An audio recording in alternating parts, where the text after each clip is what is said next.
এটা কি হয়েছে তোমার? তুমি তোমাকে সন্দেহ করতেছো। আর কোথায় সন্দেহ করতেছি আমি? তুমি যদি আমাকে সন্দেহ করো তাহলে আমার সাথে তোমার থাকা লাগবে না। এই যে কোনো কিছু বলতে গেলেই সন্দেহ করতেছো, থাকতে হবে না, ব্রেকআপ করো, চলো বিয়ে করে ফেলি। বিয়ে করে ফেলবে? বিয়ে করতে হলে কি কি লাগে তুমি জানো? কয় টাকা ইনকাম করো তো? আমার তো যারা কম ইনকাম করে তারা কি ভালো নাই? তারা বিয়ে করে না? আমার বিয়ে করার জন্য একটা ফ্ল্যাট লাগবে, একটা গাড়ি লাগবে। তোমার তো কিছুই নাই। ভাইজান, ভাইজান, ভাইজান, ভাই, ভাই কেউ আছেন ভাই?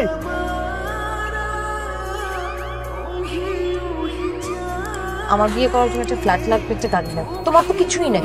চালো আবার আরেকজনের গাড়ি। ও মাই গড, ও মাই গড। তোমাকে কেউ সিসি ক্যামেরা দেখে নাই তো আবার? শোন না, হ্যাঁ, এই টাকাগুলো তুমি নিয়ে যাও বাসায়। আমি নিয়ে যাবো? পাগল হয়েছো তুমি? এতগুলো টাকা নিয়ে গেলে ওরা দেখবে না? দেখে তখন আমার যদি জিজ্ঞেস করে কই পেয়েছি আমি কি বলবো? তুমি এক কাজ করো, টাকাগুলো তুমি নিয়ে যাও, না আলমারিতে রাখবা, তারা দিয়ে যাতে কেউ না যায়। হ্যাঁ, কাজটা কি ঠিক করলাম? আরে ঠিক আর বেঠিকের কি আছে? ঠিকই আছে। হাতে দিবে জামাটা পরবি?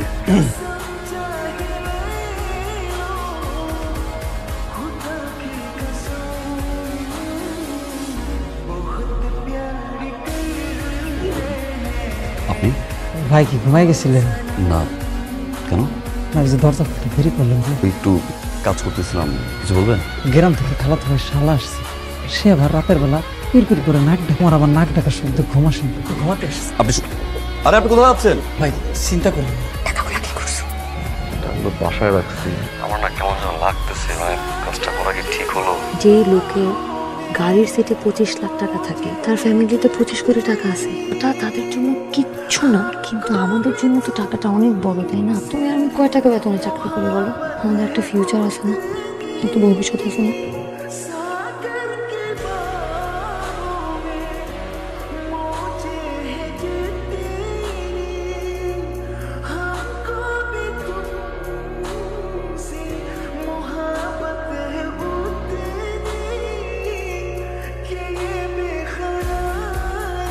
আচ্ছা, আমার এগুলো ভালো লাগতেছে না, আমি টাকাটা ফেরত দিয়ে আসবো। দোষী মনে হচ্ছে নিজেকে, আমি ওই লোকের টাকা আমি ফেরত দিয়ে আসবো, তার ঠিকানা আমি খুঁজে বের করবো, দরকার পড়লে আমি পুলিশের সহায়তা নিবো। কি মানুষের টাকা দিয়ে আমার স্বপ্ন পূরণ করার দরকার নাই। সমাজে যে মানুষের সাথে ভালো আছে কিভাবে? মানুষের টাকা মেরেই ভালো আছে। আমি পারবো না, টাকা ফেরত দিব। ঠিক আছে, আমার সাথে তোমার কন্ট্যাক্ট রাখার কোনো দরকার টাকা ফেরত দেওয়ার সাথে আর নেই।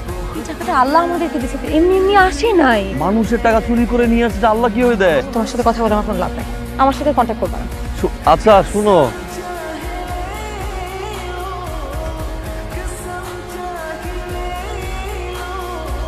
বারবার আমাকে ফোন দিচ্ছ কেন? সেরকম করতেছো কেন? মানুষের টাকা দিয়ে তো নিজেদের স্বপ্ন পূরণ করার কিছু নাই। আহারে, আমি তো বুঝছি তুমি থাকো না তোমার মতো, তুমি সব নীতিবান হতে চাও। আমি আজকেই তোমাকে সব জায়গা থেকে ব্লক করি, আমাকে আর কল দিবা না, রাখো। শোনো না কথা,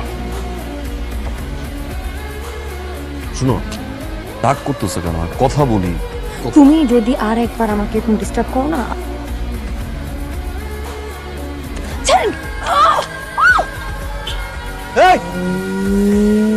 হ্যালো, তানভীর সাহেব, টেনশন করার কিচ্ছু নেই।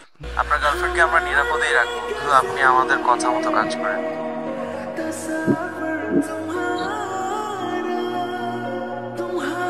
সব আছে তো? জি। যা যা।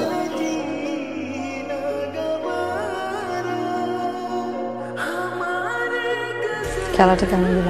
আহা রেশমা, ও একটা সহজ সরল ছেলে, ওকে একটু খেলাটা বুঝিয়ে বলো। মানে কি? তুমি তো অনেক নীতিবান না, আমি তোমার মতো এত সৎ না। টাকাটা আমার দরকার, তোমার তো টাকাটার দরকার নেই, তুমি ছাড়ো। ওকে যে এভাবে চলে যেতে দিচ্ছ, ও যদি গিয়ে পুলিশকে সবকিছু বলে দেয়? প্রমাণ আছে কোনো? So sad.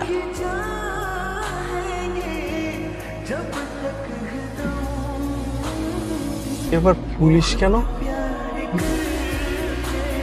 তো গাড়ি থেকে নামেন, আমরা একটু গাড়িটা চেক করবো। কোনো সমস্যা? যে আমাদের কাছে ইনফরমেশন আছে গাড়ি।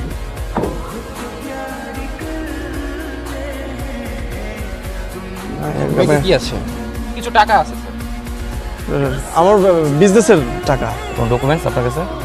ডকুমেন্টস তো সব অফিসে। তো মনে হচ্ছে একটা জাল টাকা। জাল টাকা? এগুলো আপনাদের কাছে কিভাবে আসলো? আপনাদের বাকি কথা থানায় গিয়ে বলবো, আসেন। কি বলে যে ধন্যবাদ জানাবো, আসলে সে ভাষা আমার নেই। আপনারা যদি এই টাকাগুলো না নিয়ে আসতেন তাহলে বল আমার মেয়ে, ও ওকেও আমি হারাতাম। এখন মনে হচ্ছে টাকাগুলোর জন্য হলেও আমার মেয়েটা বেঁচে যাবে। আপনাদের অসংখ্য অসংখ্য ধন্যবাদ। ধন্যবাদটা আসলে ওনার প্রাপ্য। আপনাকে আঙ্কেল ধন্যবাদ। কি নাম তোমার?